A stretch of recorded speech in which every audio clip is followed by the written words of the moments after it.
اعوذ باللہ من الشیطان اللعین الرجیم بسم اللہ الرحمن الرحیم الحمد للہ وکفا وسلام علی عبادہ الذین اصطفی. درود بھیجیے محمد و آل محمد.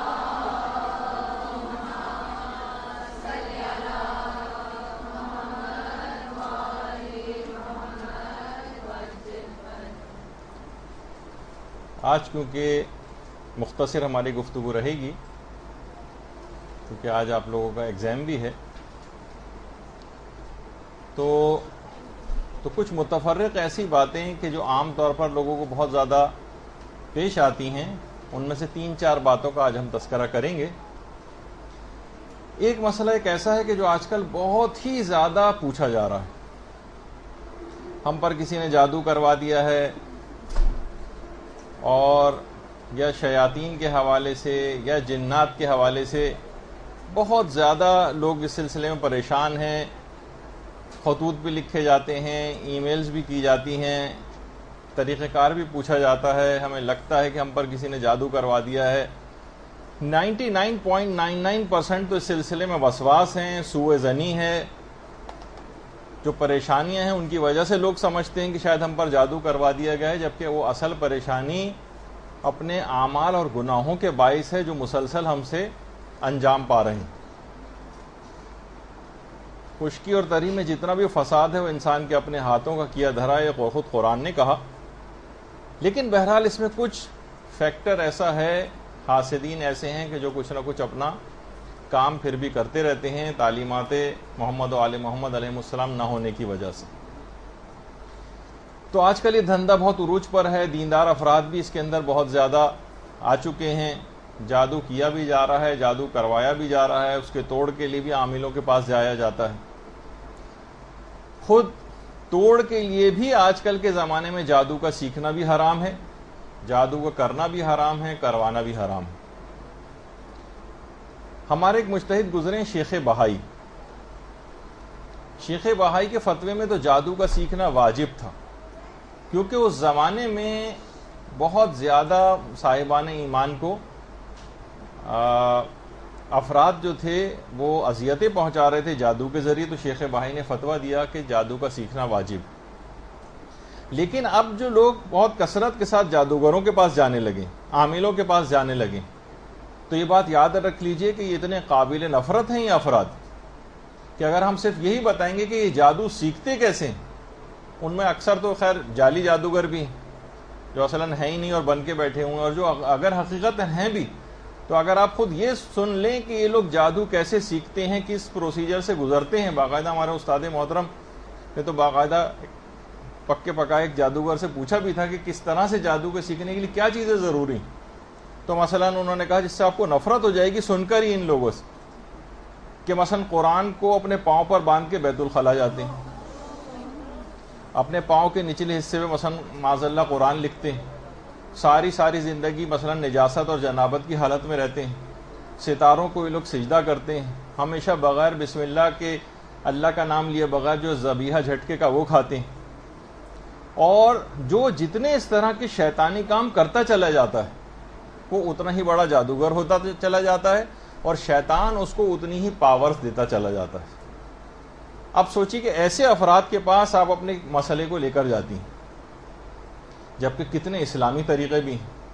کتنے آپ علماء بعمل کے پاس گئی ہیں کہ جنہوں نے ائمہ اطہار، پیغمبر اسلام یا علماء اعلام کے طریقہ کار آپ کو بتائے ہیں. اور واضح طور پر اگر کسی کو شک بھی ہے، تلاوت قرآن گھر میں کریں. سورہ بقرہ جو ہے وہ کوشش کر کے اگر ہفتے میں ایک بار بھی پڑھ لیں تو شیاطین اور جنات اور سحر و جادو اس گھر پہ اثر نہیں کر سکتا. سورہ قل اعوذ برب الناس، سورہ قل اعوذ برب الفلق یہ پڑھی جائے. اور آیت اللہ ناصر مکارم شیرازی تو روزانہ سحر، جادو اور جنات سے اور شیاطین سے بچنے کے لیے 7 مرتبہ آیت الکرسی پڑھنے کی تاکید کرتے ہیں. اس کے اوپر آپ عمل کیجئے. اعوذ باللہ من الشیطان اللعین الرجیم صبح و شام اور سوتے وقت خاص طور پر اس کو پڑھنے کی تاکید ہے. اذان کے مسئلے کے اندر آپ پچھلی دفعہ سن چکی ہیں، صدقہ دینے کے ذریعے یہ ساری چیزیں دور ہو جاتی ہیں، لا الہ الا اللہ کہنے سے دور ہو جاتی ہیں. اور اگر کوئی ویسے ہی زیادہ پریشان ہے تو آیت اللہ بہجت نے باقاعدہ حرز جواد بتایا ہے اس سلسلے میں، جو کہ آپ کو مختلف جگہوں پہ اویلیبل ہو سکتا ہے. تو یہ سب چیزیں ان کی طرف جائیے، نہ کہ ان جادوگروں کی طرف. اور آقا سیستانی نے تو بہرحال یہ بھی کہا ہے اور اس قسم کے وسواس کی طرف جانے سے منع بھی کیا ہے کہ بس ہر وقت دماغ پہ آپ کی یہ رہے کہ اچھا مجھ پہ کسی نے جادو کروا دیے.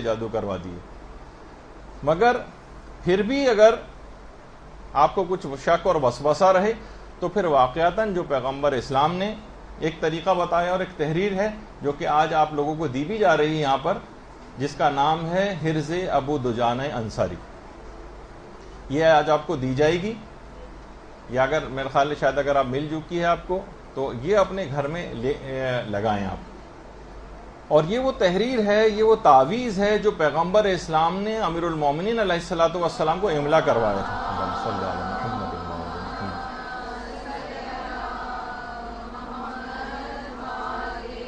اور ہمارے جو علماء اعلام ہیں وہ اس کو بہت مجرب خیال کرتے ہیں، اور عملیات کے جو باقاعدہ ماہر ہیں سید فاطمی جو ایران میں ہیں، وہ اس حرز ابو دجانہ انصاری اس کی بہت زیادہ تاکید کرتے ہیں. جہاں کہیں بھی سحر و جادو کا کوئی اثر ہوتا ہے، جہاں پر جنات یا شیاطین بسیرے ڈالتے ہیں، آپ خالی صرف جادو کے حوالے سے بھی نہیں، مثلا گھر میں ناچاقیاں بہت ہیں، گناہ بہت ہو رہے ہیں، لڑائی جھگڑے بہت ہو رہے ہیں، تب بھی یہ تعویذ یا حرز ابو دجانہ انصاری کام کرتا.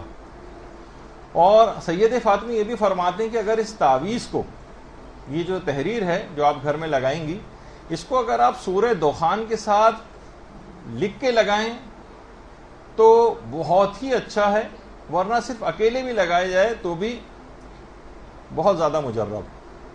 لیکن اگر سورہ دخان بھی ساتھ میں ہو تو اس کی اثر پذیری بڑھ جاتی. یہ صحابی تھے ابو دجانہ، پیغمبر اسلام کے صحابی تھے، اور جنگ یمامہ میں ان کی شہادت ہوئی ہے، اور انتہائی بہادر صحابی تھے، انتہائی بہادر.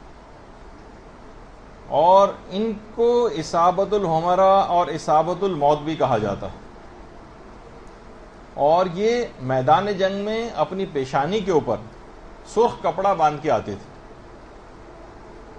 اور دشمن کے اوپر ٹوٹ پڑتے تھے، اتنے بہادر. اب ان کی بہادری کا ایک تذکرہ اسی حرز کے سلسلے میں بھی آپ سنیں گے.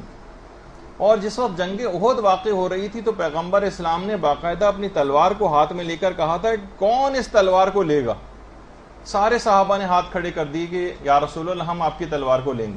پیغمبر نے کہا نہیں، وہ اس تلوار کو لے کہ جو اس تلوار کا حق ادا کر سکے، حق. تو سب پیچھے ہٹ گئے. اس وقت ابو دجانہ انصاری یہ آگے بڑھے، کہا یا رسول اللہ میں اس تلوار کا حق ادا کروں گا. تلوار لی اور موت بن کر کفار و مشرکین کے اوپر ٹوٹ پڑے اور کتنے ہی لوگوں کے سر قلم کر دی. اور ہند بنت ادبا جو کہ ابو سفیان کی بیوی تھی اور جو مشرکین کو مسلسل مسلمانوں کے خلاف بھڑکا رہی تھی، اس کے بالکل سر کے پاس یہ پہنچ گئے تھے اور قریب تھا کہ اسے قتل کر دیں، لیکن انہوں نے قتل نہیں کیا. دماغ میں یہ خیال آیا کہ پیغمبر اسلام کی تلوار اس وقت میرے ہاتھ میں ہے اور میں پیغمبر کی تلوار کو کبھی کسی عورت کے اوپر نہیں اٹھاؤں گا. تو اس طرح کے ابو دجانہ تھے. اور یہ وہی ابو دجانہ انصاری جنہوں نے مسیلمہ کذاب کے قتل میں بھی حصہ لیا تھا. ابو دجانہ کہتے ہیں کہ ایک دفعہ میں اپنے گھر میں لیٹا ہوا تھا اور بالکل اکیلا تھا. میرے کان میں آواز ہے کہ انتہائی عجیب و غریب قسم کی آواز، جیسے کوئی پتوں کی سرسراہٹ سی ہو، اور ایک انتہائی تیز روشنی مجھے نظر آئی. سر اٹھا کے میں نے دیکھا کہ کالے رنگ کی خوفناک سی چیز کمرے میں حرکت کر رہی. اچھا، ابو دجانہ انصاری اتنے بہادر، ہم میں کوئی اس طرح سے کوئی چیز نظر آئے کمرے میں جیسی حرکت کر رہی تو سر پہ پاؤں رکھ کے مثلا بھاگیں گے. ابو دجانہ کہتے ہیں کہ میں نے اس کو جا کر ہاتھ لگایا اس چیز کو، تو مجھے ایسا لگا کہ جیسے سخت کانٹوں والا جو چوہا ہوتا ہے اس کی کھال یہ ہوا کے اندر. اور اس چیز نے، جس کو میں نے ہاتھ لگایا تھا، اس نے میرے منہ پر روشنی کی کچھ چیزیں اچھالنی شروع کر دی. میں فوراً اٹھا وہاں سے اور سیدھا پیغمبر اسلام کے پاس گیا اور سارا ماجرا پیغمبر سے کہہ سنایا. پیغمبر اسلام نے فرمایا ابو دجانہ خدا تمہارے گھر کو شاد و آباد رکھے، کاغذ اور قلم لے کر آؤ. مولا امیر المومنین علیہ الصلوۃ والسلام بھی وہاں پر موجود تھے.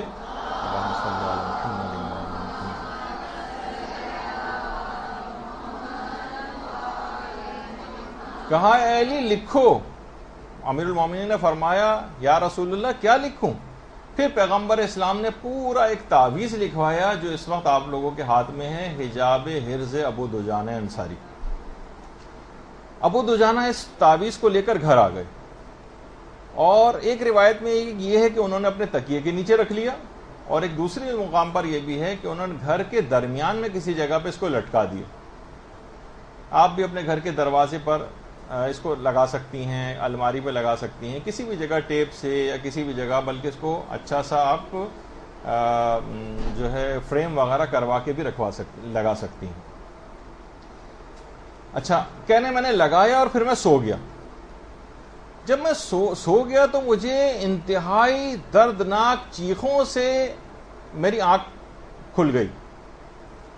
اچھا یہ حجاب حرز ابو دجانہ انصاری باقاعدہ ایران کے اندر تو کپڑے پر پرنٹ کروایا جاتا ہے، لوگ اسے لے کے اپنے گھروں میں لگاتے بھی. کہہ رہے میری انتہائی دردناک چیخوں سے، جیسے کوئی بے انتہا چیخ رہا ہو، میری آنکھ کھل گئی اور ایک آواز آئی ہے ابو دجانہ تمہاری اس تحریر نے تو ہمیں جلا کر خاک کر دیا. تمہارا آقا یقیناً ہم سے بہت زیادہ طاقتور ہے جس نے ہمارا یہ حال کیا.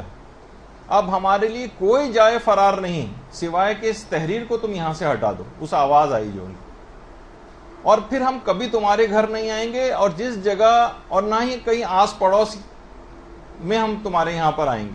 یہ تحریر جہاں پر بھی ہو ہم کہیں پر بھی اس جگہ کا رخ نہیں کرتے جہاں پر یہ تحریر موجود ہوتی. ابو دجانہ انصاری نے کہا کہ میں اپنے آقا اور مولا کی اجازت کے بغیر تو اس تحریر کو نہیں ہٹا سکتا. ابو دجانہ کہتے ہیں کہ وہ رات بہت طویل ہو گئی اور پوری رات میں ان جنوں کے چیخنے اور چلانے کی آوازوں کو سنتا رہا.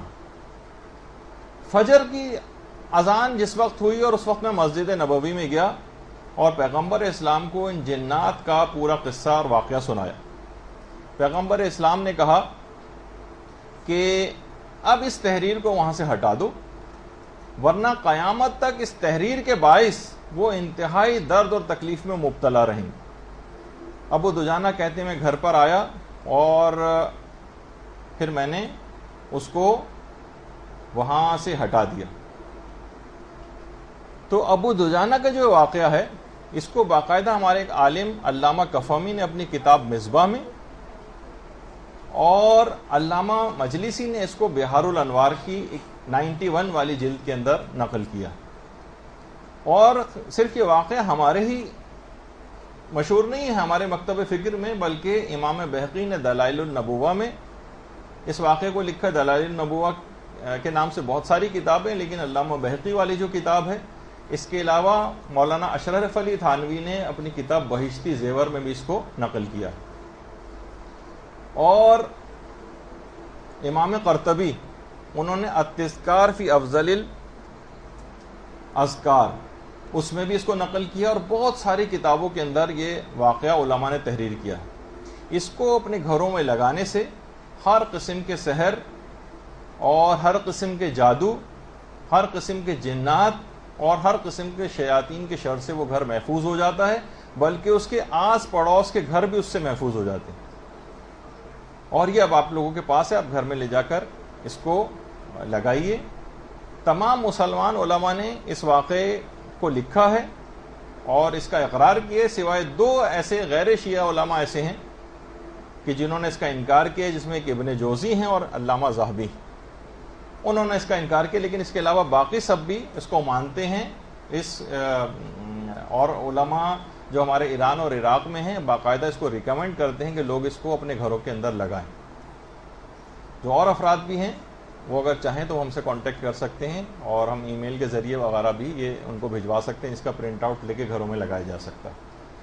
تو یہ ایک بات ہو گئی. لوگ بہت سے سلسلے پریشان تھے، ادھر ادھر کسی عاملوں کے پاس جانے کی ضرورت نہیں. پیغمبر اسلام نے امیر المومنین کو باقاعدہ املا کروایا ہے، اور اس کو علماء اعلام نے نقل کیا ہے. اس کو ریکمینڈ کیا جاتا ہے یہ اپنے گھروں میں لگائیں، اور کسی جگہ کسی بھی عامل، بے عمل، جاہل، فاسق اور جادوگروں کے پاس جانے کی قطعاً کوئی ضرورت نہیں.